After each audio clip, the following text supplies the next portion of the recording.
Yes. Good morning, everyone. Good morning, sir. Good morning, sir. Good morning, sir. Good morning, बेटा. Good morning.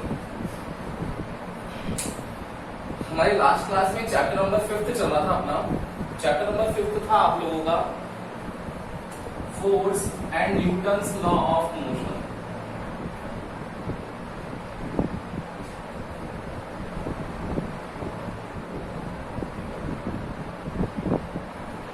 Force and Newton's law of motion. अब force and Newton's law of motion में हम लोगों ने क्या क्या करा था, एक बार रिवीजन देख लेते बेटा फटाफट से. सबसे पहले हम लोगों ने फोर्स के बारे में पढ़ा था कि फोर्स होता क्या है. तो फोर्स के लिए लिखा था हम लोगों ने टू पुश और pull of an object is known as force. Then इसके बाद एक डिफाइन और लिखी थी जो मैथमेटिकल वे में लिखते हैं हम लोग कि it is defined as the multiple of mass of an object and acceleration of that object. तो mass multiplied by acceleration is also known as force. Then उसके बाद फोर्स की यूनिट लिखी थी हम लोगों ने. तो केजी इंटू मीटर पर सेकंड स्क्वायर को हम लोग न्यूटन बोल देते हैं और ग्राम इंटू सेंटीमीटर पर सेकंड स्क्वायर को हम लोग डाइन बोल देते हैं. यही था. देन उसके बाद हम लोगों ने न्यूटन और डाइन के बारे में पढ़ा था कि 1 न्यूटन इक्वल्स टू 10⁵ डाइन के इक्वल होता है. यहां तक की कहानी हम लोग फोर्स के बारे में पढ़ चुके थे लास्ट क्लास में.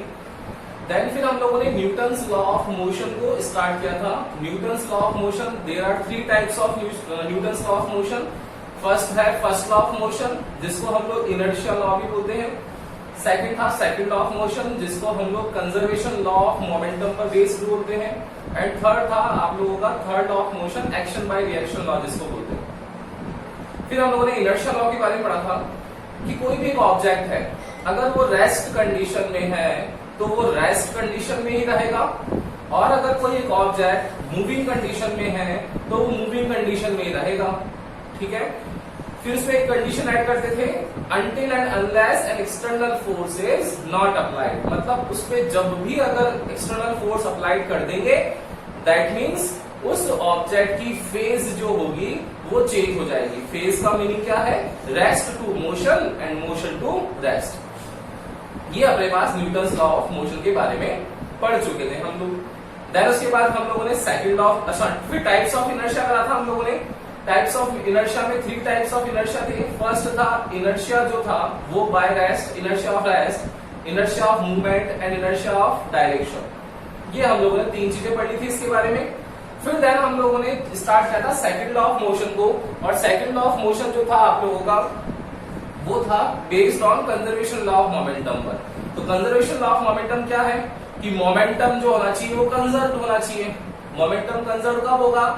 जब आप लोगों का फोर्स जो होगा वो एब्सेंट होगा. लेकिन फोर्स के आते ही हम लोगों ने डेरिवेशन देखा था, फोर्स के आते ही मोमेंटम जो होता है वो चेंज हो जाता है. तभी तो हम लोगों ने डेरिवेशन में rate of change in momentum को एफ से डिनोट कर दिया था.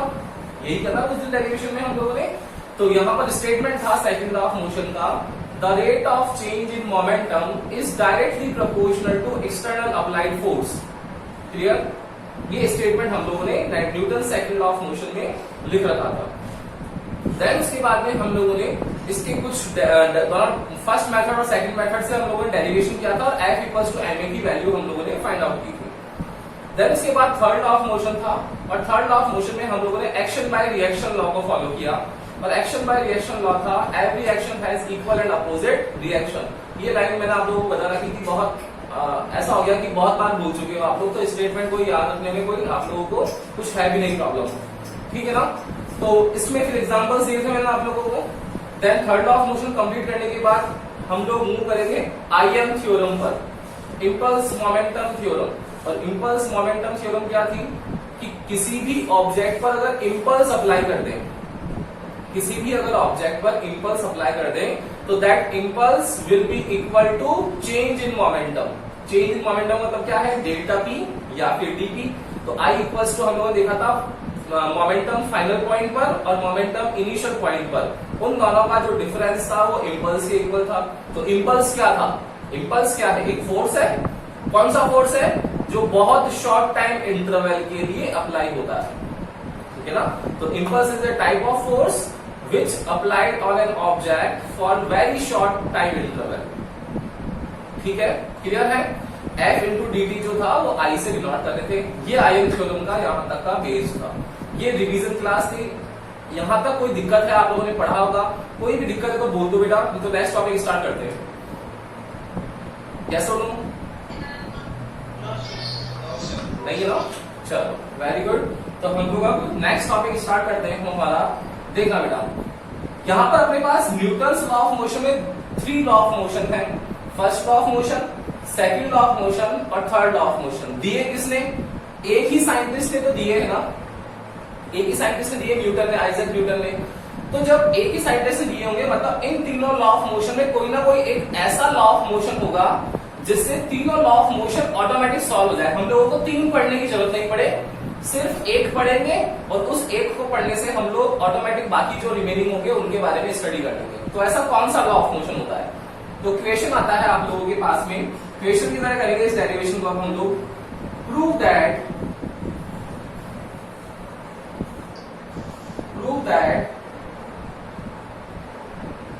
Second law of motion is universal law of motion. ये स्टेटमेंट आएगा आप लोगों के पास में। कैसे प्रूव करोगे बताओ? Prove that second law of motion is universal law of motion. कि सेकंड लॉ ऑफ मोशन जो है वो यूनिवर्सल है।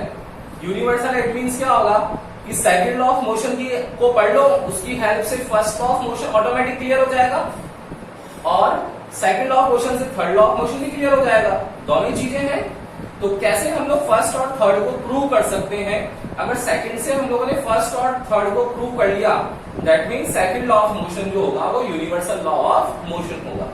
ये एम क्लियर है क्या भाई? हम लोग डेरिवेशन करने वाले एम क्लियर है ना कि एसएलएम से हम लोगों को एफएलएम एंड टीएलएम के बारे में पढ़ना है। क्लियर? करें स्टार्ट। तो देखना, फर्स्ट हेडिंग लगाएंगे हम लोग proof of FLM, first law of motion by SLM. ये इसके अंदर हम लोगों ने हेडिंग लगा दी है। अब एफएलएम को प्रूव करना है एसएलएम से, तो एसएलएम को पता करना पड़ेगा। तो क्या लिखेंगे हम लोग बेटा? Because we know that according to second law of motion क्या होता है? The rate of change in momentum is directly proportional to external applied force. आप लोग इस स्टेटमेंट से वाकिफ हो, सबने प्रीवियस क्लासेस में देख रखा है, प्रूफ करवा रखा है मैंने। अब देखो, जब प्रोपोर्शनल साइन हट जाएगा यहां से तो क्या आएगा बेटा? यहां से जब प्रोपोर्शनल साइन हट जाएगा तो F इक्वल्स टू के dp ओवर dt आ जाएगा। क्लियर? मैंने बताया था अगर ये फोर्स किसी एक ही ऑब्जेक्ट पर अप्लाई हो रहा है, तो एक ही ऑब्जेक्ट पर अप्लाई हो रहा है तो प्रोपोर्शनलिटी कांस्टेंट जो k होगा उसकी वैल्यू 1 होगी। अगर मोर देन 1 है तो k की वैल्यू इंक्रीज होती जाएगी। ये हम लोग ये भी क्लियर कर चुके थे। देखो तो F इक्वल्स टू क्या आएगा? dp over dt। यहां तक ये सेकंड लॉ ऑफ मोशन है। क्लियर है? अब इसको फर्स्ट लॉ ऑफ मोशन को प्रूव करना है, तो यहां से फर्स्ट लॉ ऑफ मोशन की कहानी क्या हो सकती है? सोचो। देखो, इस P को हम लोग चेंज करके लिख सकते हैं। क्या लिखेंगे बेटा यहां से आगे? देखना, बिकॉज P इक्वल्स टू क्या होता है? mv। That means F equals to क्या आ जाएगा? d by dt of mv। m will come outside. And क्यों? क्योंकि मास तो ऑब्जेक्ट का कांस्टेंट रहता है और कांस्टेंट चीज को डिफरेंशिएशन एंड इंटीग्रेशन से बाहर निकाल लेते हैं। ये कहानी बहुत पहले सीख ली थी हम लोगों ने। तो m dot dv by dt, what will be the change in velocity with respect to time? Yes, बोलो, dv by dt क्या होगा? एक्सेलरेशन होगा। देखो, वेरी गुड। देखो, लेकिन इसको चेंज करके नहीं लिखना है। अब हम लोगों को प्रूव करना है क्या? एफएलएम को। ये याद रखना, अगर प्रूव कर दिया तो वापस एसएलएम आ जाएगा। हम लोगों को एसएलएम पे नहीं जाना है। ठीक है ना? यहां से कहानी देखो कैसे चेंज होती है। इतना तो पढ़ना ही पड़ेगा आप लोगों को। इसके बाद देखना कैसे करेंगे एफएलएम को प्रूव। देखो भी ध्यान से देखना, एफएलएम है क्या? एफएलएम था, if an object is present in rest condition then it remains same, and if an object is in moving condition then it remains same. मतलब किसी ऑब्जेक्ट कोई कांस्टेंट है, मतलब रुका हुआ है रेस्ट कंडीशन में, तो वेलोसिटी क्या होगी इसकी, कांस्टेंट होगी, ये सबको पता है। अगर कोई ऑब्जेक्ट मूविंग कर रहा है तो मूविंग भी कैसा करना चाहिए, यूनिफॉर्म स्पीड से करना चाहिए। यूनिफॉर्म का मतलब क्या है कि सेम वेलोसिटी रहे, उसकी वेलोसिटी में चेंज नहीं हो, कांस्टेंट मेंटेन रहे, यही होगा। अब देखो किसी भी ऑब्जेक्ट की वेलोसिटी कांस्टेंट रहती है, इसका मतलब कैसे होगा, समझो इस चीज को कि अगर आप लोगों के पास कोई भी ऑब्जेक्ट रेस्ट में है, मूविंग में है, वो वैसा ही रहना चाहिए इनर्शिया। अगर उस पर एक्सटर्नल फोर्स अप्लाइड कर दिया तो चेंज हो जाएगा। दैट मीन्स अगर मैं यहां फोर्स को अगर हटा दूं, अगर मैं यहां फोर्स को हटा दूं तो वेलोसिटी क्या रहनी चाहिए, कांस्टेंट रहनी चाहिए। ये आ गया समझ में। फर्स्ट लॉ ऑफ मोशन को ऐसे भी बोल सकते हैं ना अनदर वर्ड्स में कि अगर फोर्स मेरा जीरो हो जाए तो फोर्स जीरो हो गया मतलब क्या होगा, इनर्शिया बन जाएगा। वो इनर्शिया में क्या होता है, वेलोसिटी कांस्टेंट रहती है, वेलोसिटी कांस्टेंट रहनी चाहिए। दैट मीन्स अगर मुझे एफ को अगर जीरो करना है तो देखना क्या होगा, if external force is zero, F zero है तो क्या आ जाएगा, therefore zero equals to m dot d v by d. ये एम जीरो में चला जाएगा तो dv by d t equals to क्या हो जाएगा, जीरो। इसको मैं अगर लिखूं तो dv equals to zero dot d t लिख सकते हैं हम लोग, कोई दिक्कत है किसी को, नहीं है। अब देखना इस dv equals to zero dot d t को कैसे सॉल्व कर सकते हैं। देखो भाई ये dv equals to zero dot d t है, ये dv क्या है, स्मॉल थिंग है क्या, वैल्यू है ना, स्मॉल वैल्यू है वेलोसिटी की। और मैं आपको शुरू में बताया था कि जब आप लोगों के पास लार्जर क्वांटिटी है उसको स्मॉलर में कन्वर्ट करना है तो क्या करते हैं, डिफरेंशिएशन है, डिफरेंशिएशन। जब स्मॉलर क्वांटिटी जो आ गई है अब उनको वापस असेंबल करना है तो वापस लार्जर क्वांटिटी बन जाएगी। वो ऑपरेशन किससे करेंगे, मैथमेटिकल ऑपरेशन, इंटीग्रेशन। मुझे पूरी वेलोसिटी चाहिए, बताओ मुझे इस टर्म का क्या करना चाहिए, यस बोलो, इंटीग्रेशन करना चाहिए ना, बिल्कुल। देखो तो सबको समझ में आ रही है कहानी, इसका इंटीग्रेशन कर लेंगे तो क्या आएगा, देयरफॉर ऑन इंटीग्रेशन क्या आ जाएगा, integration of one dot d v equals to integration of zero dot d t. Integration of one dot d v, one dot d v कितना होता है बेटा, यस वन डॉट डीवी कितना होता है, v होता है।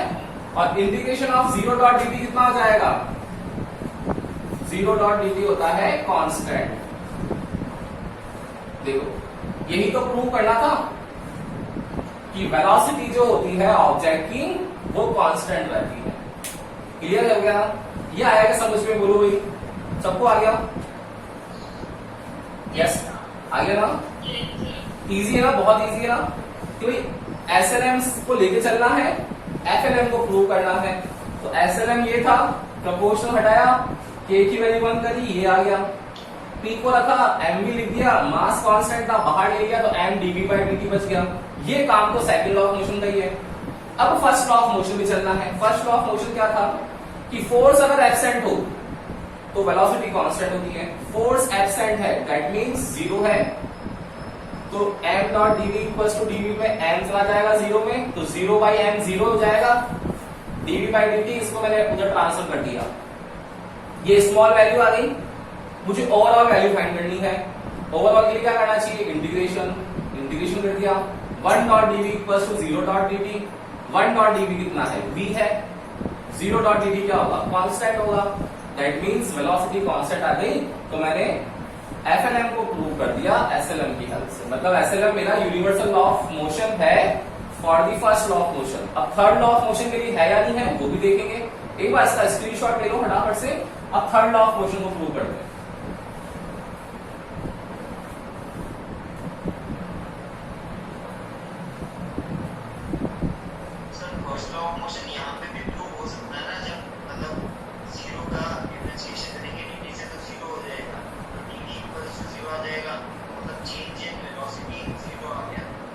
बिल्कुल बिल्कुल बिल्कुल कर सकते हैं, बिल्कुल कर सकते हैं भाई। dv इक्वल टू जीरो आ जाएगा। dv क्या है, यहां भी कर सकते हो, बिल्कुल कर सकते हो। देखो बिल्कुल सही बोल रहे हो कि dv equal to zero dot dt आ गया। अब dv को क्या लिख सकते हैं, ये देखो dv इक्वल टू जीरो है ना, वेलोसिटी क्या होगी, v final minus v initial equals to 0, मतलब v final equals to v initial. देखो जो इनिशियल थी वही फाइनल आ गई। बिल्कुल कर सकते हो, बिल्कुल कर सकते हो, कोई इशू नहीं है। मेन चीज थी ये चीज, तो आप लोगों को मतलब पहले से करते हुए आ रहे हो कि चेंज है सर, माइनस करना है। मुझे यहाँ पर ये बताना था आप लोगों को कि स्मॉल वैल्यू को इंटीग्रेट करते हैं तो होल वैल्यू आ जाती है। ये इंटीग्रेशन वाला पार्ट है, समझ रहे हो। जैसे आप लोगों की चैप्टर नंबर 3 में था, न्यूटन्स इक्वेशन को प्रूव करना है। दो मेथड थे, ग्राफिकल मेथड और कैलकुलस मेथड। अब ग्राफिकल मेथड तो आप लोगों का 9th क्लास का ही है, उसको सीख करके क्या तीर मार लिया, वो तो 9th क्लास के ही हो, अभी भी मेंटल लेवल 9th का ही हो गया। फिर तो 11th में हम लोगों ने चीज क्या सीखी है, इंटीग्रेशन सीखी है, जो पहले नहीं सीखी थी। तो इंटीग्रेशन से सॉल्व करना है, इंटीग्रेशन ये था हमारा, इसलिए मैंने उसी मेथड सॉल्व करवाया। ये कर सकते हो, ठीक है। ओके, ले गया स्क्रीनशॉट। अब देखो टीएलएम को प्रूव करते हैं। तो नेक्स्ट है हमारा proof of TLM by SLM. कैसे करेंगे देखते हैं एक बार।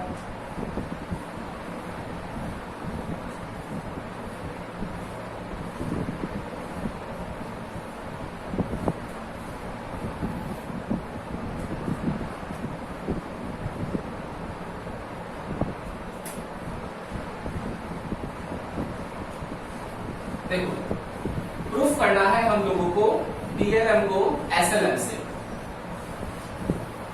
हम क्या बोल रहे हैं इसमें कि टीएलएम होता है हमारा एक्शन बाय रिएक्शन लॉ। तो दो ऑब्जेक्ट लेने पड़ेंगे जिन पर हम लोगों को एक्शन बाय रिएक्शन लॉ को पहले एक्सप्लेन करना पड़ेगा। देखो, let two objects A and B are present and moving in opposite direction, both are moving in opposite direction. क्या होगा बेटा, एक कंडीशन आएगी जिसके बाद में टाइम इंटरवल टी लेकर के ये दोनों एक दूसरे से कोलाइड कर देंगे, और कोलाइड जो करेंगे उससे इन दोनों के बीच में म्यूचुअल इंटरेक्शन होगा। ये वर्ड जो मैं लेता हूं यूज, म्यूचुअल इंटरेक्शन, ये आप लोगों का नेक्स्ट चैप्टर आएगा 6th चैप्टर, उसमें क्लियर हो जाएगा, ठीक है ना। म्यूचुअल इंटरेक्शन का मतलब होता है कि वो जब दोनों आसपास आकर के कोलाइड करते हैं तो उनके बीच में एनर्जी का, मोमेंटम का, फोर्स का काफी चेंजेस होते हैं। अभी तक आप लोगों को केवल एनर्जी और मोमेंटम के बारे में नहीं बताया है, अभी तक आप लोगों को सिर्फ फोर्स के बारे में बताया कि एक्शन बाय रिएक्शन लॉ लगता है। वो नेक्स्ट चैप्टर में क्लियर होगा। क्या होगा, ए बी फोर्स लगाएगा बी पर एंड सेम बी भी फोर्स लगाएगा ए पर जब कॉलिजन होगा, तो ये फोर्स लगाएगा इसके ऊपर। तो force of A on B, now ये वाला क्या होगा, force of B on A. Clear, F A B and F B आ गया। अब देखो यहां पर क्या होगा, अगर आप लोग पूरी टेक्निकली में जाओगे इसकी, तो इसको सोचोगे तो क्या समझ में आएगा। आप लोग बोलोगे कि सर इसकी इनिशियल स्पीड थी यूए, इसकी इनिशियल स्पीड थी यूबी, जब दोनों ने कोलाइड कर लिया तो डेफिनेटली ये तो समझ में आ गया डायग्राम को देख करके कि सर यूए और यूबी तो नहीं रहेगी, तो चेंज हो जाएगी। कितनी चेंज हो जाएगी, लेट सपोज इसकी हो जाती है बीए, इसकी हो जाएगी बीबी। क्लियर है ना। अब वेलोसिटी चेंज हो गई इसकी, तो वेलोसिटी चेंज होते ही क्या चेंज हो जाएगा बताओ, मास थोड़ी चेंज होंगे। बताओ मास चेंज होंगे क्या दोनों ऑब्जेक्ट के? ऐसा थोड़ी ना कि कोलाइड करने के बाद में ये गया था, ये ट्रक था साइकिल में चेंज हो गया यहाँ पर, ऐसा चेंज थोड़ी होता है, ट्रक ट्रक ही रहता है। हाँ बोलो, क्या बोल रहे हो? हाँ मोमेंटम चेंज होगा, मोमेंटम वेलोसिटी पर बेस्ड है ना यहाँ पर, ये जानना, क्योंकि मास कांस्टेंट रहेगा। अब हम लोग बोल रहे हैं कि मास कांस्टेंट है तो वेलोसिटी में चेंज हो रहा है, उससे यहाँ पर फोर्स लग रहा है। तो ऐसा होगा क्या बेटा कि यहाँ फोर्स लगेगा तो ये चुपके रह जाएंगे, ऐसा होगा क्या? ऐसा नहीं होगा, फोर्स लगेगा, action by reaction and then वापस सेपरेट हो जाएंगे। तो एक फोर्स लगा है शॉर्ट टाइम इंटरवल के लिए, और जो भी फोर्स शॉर्ट टाइम इंटरवल के लिए लगता है उसको फोर्स नहीं बोलते, उसको इंपल्स बोलते हैं। आ रहा, समझ में आ रहा है? तो यहां पर इंपल्स लगा है तो एक्शन बाय रिएक्शन में इंपल्स लॉ आएगा। अब देखना, यहां पर इंपल्स लगा है तो इंपल्स की वैल्यू कितनी होती है वो देखनी पड़ेगी। तो इंपल्स कितना होता है बेटा, देखना, यहां देखना, फॉर ऑब्जेक्ट ए कितना होगा इम्पल्स, यस कितना होगा impulse, F A B multiply by delta T, and for object B impulse will be कितना हो जाएगा, इसका कितना है, F B A multiply by delta T, यही तो होगा। ये एफ ए बी और F B A delta T की वैल्यू सेम रहेगी, क्यों, क्योंकि दोनों आकर के कोलाइड करें तो टाइम तो दोनों के लिए सेम है, ठीक है। ये एफ ए बी हो गया, ये मेरा एफ बी ए हो गया। अब अगर मैं इंपल्स मोमेंटम थ्योरम को सही मानता हूं तो क्या करना पड़ेगा, now because we know that impulse momentum theorem क्या होती है, आईएमटी, कि I equals to delta P होता है। इस आई को लिखते हैं F into delta T equals to delta P. तो अब आप लोगों के दिमाग में चल रहा होगा कि sir F dot delta T को डेल्टा पी भी लिख सकते हैं। बताओ ये F A B dot delta T है, इसको मैं क्या डेल्टा पी नहीं लिख सकता हूं क्या, बिल्कुल लिख सकता हूं। सेम इस F B A dot delta T को मैं डेल्टा पी नहीं लिख सकता हूं क्या, बिल्कुल लिख सकता हूं। देखो दोनों मोमेंटम क्या है, equation first and equation second से क्या लग रहा है, from equation first and equation second से क्या लगा है, दोनों ही डेल्टा पी के इक्वल है। दोनों जब डेल्टा पी के इक्वल है तो दोनों की वैल्यू को लिख लो, बिल्कुल लिख लेंगे, F A B dot delta T equals to F B A dot delta T. Delta T से डेल्टा टी मेरा कैंसिल आउट हो गया। इसका मतलब आ गया कि एफ ए बी जो है वो एफ बी ए के इक्वल है, किसमें, in magnitude, in magnitude. But अगर मैं यहां पर डायरेक्शन की बात करूं तो सबको समझ में आ रहा होगा कि सर ऑपोजिट डायरेक्शन है, वेक्टर हम लोगों ने सबने पढ़ रखा है, तो इस मैग्नीट्यूड में अगर मैं डायरेक्शन फॉर्म ऐड कर दूं तो वेक्टर जो आएगा वो क्या आ जाएगा, F A B equals to minus of F B A. Minus sign indicate क्या कर रहा है, both force are act in the opposite direction. Clear है क्या सबको, यस और नो? तो चले कहां से थे, देखो सेकंड लॉ ऑफ मोशन से चले थे क्या हम लोग, डेल्टा पी, तो delta P over delta T चला गया, एफ आ गया, आया नहीं आया, सेकंड लॉ ऑफ मोशन था। सेकंड लॉ ऑफ मोशन से क्या प्रूव कर दिया वापस, थर्ड लॉ ऑफ मोशन। इसका मतलब ये समझ में आ गया कि भाई सेकंड लॉ ऑफ मोशन जो है वो हमारा यूनिवर्सल लॉ ऑफ मोशन है। इस यूनिवर्सल लॉ ऑफ मोशन से हम लोग एफएलएम एंड टीएलएम दोनों को प्रूव कर सकते हैं, यस और नो, बोलो भाई, आगे के समझ में, कहानी समझ में आ गई क्या, आ गया सबको? एक बार इसका स्क्रीनशॉट ले लो फटाफट से।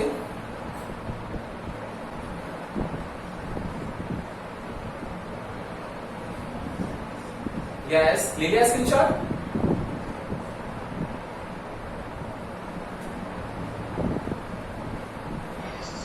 डन। नाउ हमारा सेकंड लॉ ऑफ मोशन जो है वो यूनिवर्सल लॉ ऑफ मोशन है। अब इस यूनिवर्सल लॉ ऑफ मोशन से हम लोगों को कुछ एप्लीकेशंस आएगी, वो एप्लीकेशन करके इस चैप्टर को आज एंड कर देते हैं ताकि आप लोगों का कल से रिवीजन हो जाए।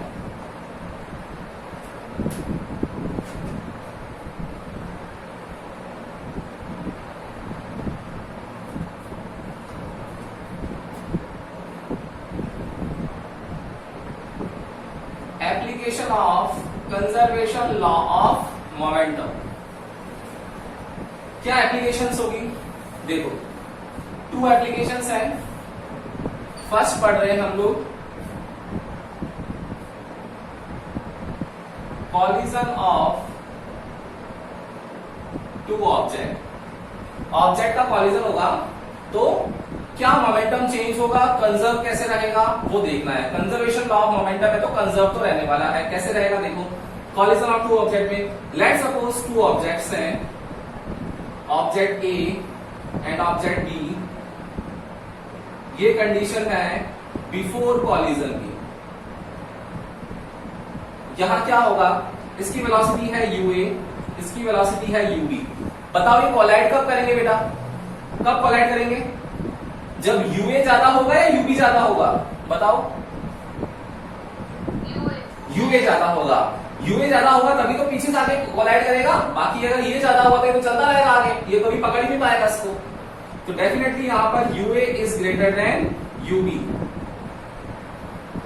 अब क्या होगा, यूए जब ज्यादा हो गया देखो, तो यूए के ज्यादा होते ही कॉलिजन करेंगे, तो at the time of collision ये कोलाइड करेंगे and then both object separate हो जाएंगे, ए और बी। इसकी वेलोसिटी वी हो गई, इसकी वीबी हो गई।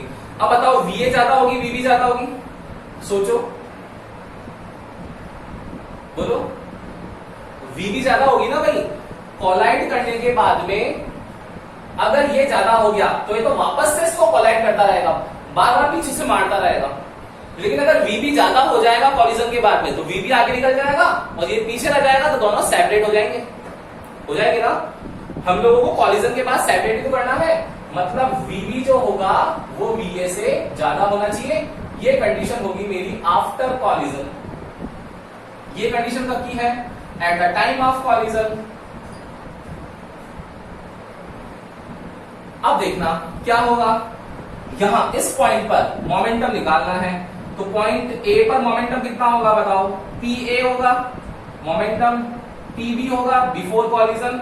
आफ्टर कॉलिजन मोमेंटम चेंज हो जाएगा, तो ये पी ए डैश ले लिया, ये मैंने पीबी डैश ले लिया, क्योंकि मोमेंटम यहां कितना होगा एम इंटू यू ए, यहां होगा एम इंटू यू बी, यहां मोमेंटम होगा M into V A M into V B. Momentum change हो रहा है, इसको डिनोट करें पी ए डैश और पीबी से। अब देखो मोमेंटम चेंज हुआ है, टाइम लेगा कोई ना कोई, तो फर्स्ट लिखेंगे हम लोग change in momentum, change in momentum of object A. Object A के मोमेंटम में कितना चेंज हुआ है, और चेंज जैसे लिखते हैं हम लोग dp बाई dt से। देखो भाई चेंज dp, ए के ऑब्जेक्ट पहला कितना है pa, बाद में कितना हो गया pa डैश, तो p final minus p initial divided by dt। Clear. Now change in momentum of object D. Object D में भी क्या होगा, यही होगा dp बाई dt। कितना आ जाएगा dp बाई dt से बेटा, बताओ, pb dash minus pb over dt। दोनों चेंज इन मोमेंटम है, क्या होगा, दोनों को इक्वल कर दे, देखना इक्वल करते ही क्या होगा, therefore pa dash minus pa over dt equals to pb dash minus pb over dt। dt से dt कैंसिल हो गया, क्या बचा, pa dash minus pa equals to pb dash minus pb। Transfer कर दो, तो pa डैश, ये वाला pa डैश और ये कितना है pb डैश, ये वाला कितना है pa और ये कितना है pb। भेज दे दूसरे की तरफ, देखना।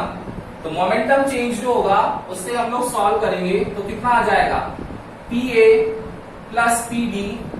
देखो दोनों को लिखते इधर, पहले लिख लेते एक बार, pa dash minus pa equals to pb dash minus pb।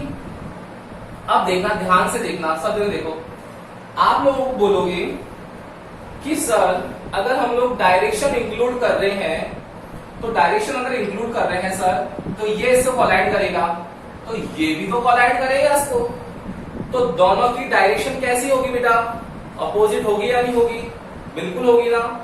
और मोमेंटम मेरा वेक्टर क्वांटिटी है, तो डायरेक्शन इंक्लूड कर सकते हैं क्या, मतलब जो ये क्वांटिटी होगी ये इक्वल होगी किसके, माइनस ऑफ ए।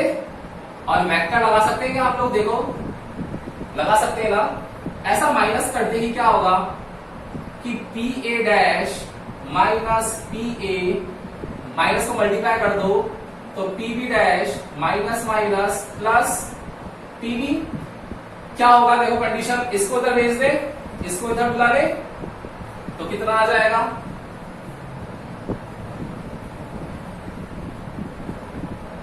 कितना आएगा इससे, therefore P A dash plus PB dash equals to PA plus PB.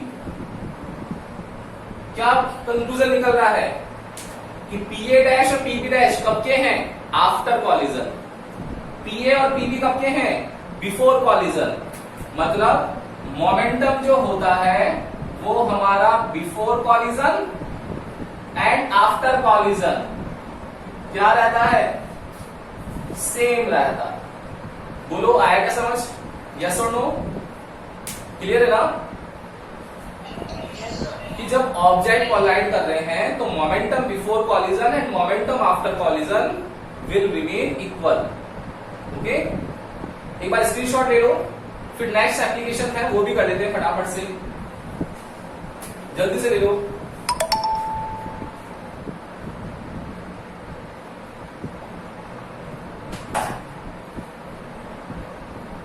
ले लिया क्या स्क्रीनशॉट?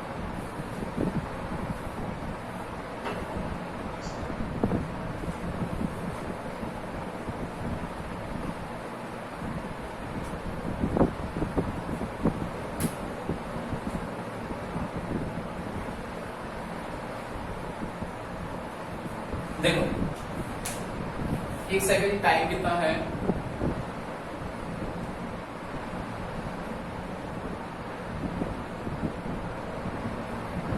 चलो भाई देखो, सेकंड इस है इसकी एप्लीकेशन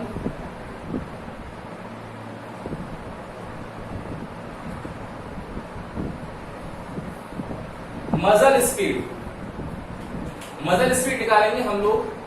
ये टॉपिक हम लोग अब कल की क्लास में करेंगे, ठीक है ना, क्योंकि टाइम सफिशिएंट नहीं है इतना कि टॉपिक हो पाए, टॉपिक बीच में रह जाएगा। तो इसको टॉपिक को कल करके इसके कुछ न्यूमेरिकल्स हैं वो, और अब आप लोगों का फिर रिवीजन स्टार्ट होगा, ठीक है ना। तो basic classes chapter first, second, third, fourth and fifth, ये आप लोगों का ऑलमोस्ट आज ये केवल टॉपिक बचा हुआ है। आप लोगों का आज तक का हाफ ईयरली कोर्स हो गया है ये कंप्लीट, ठीक है ना।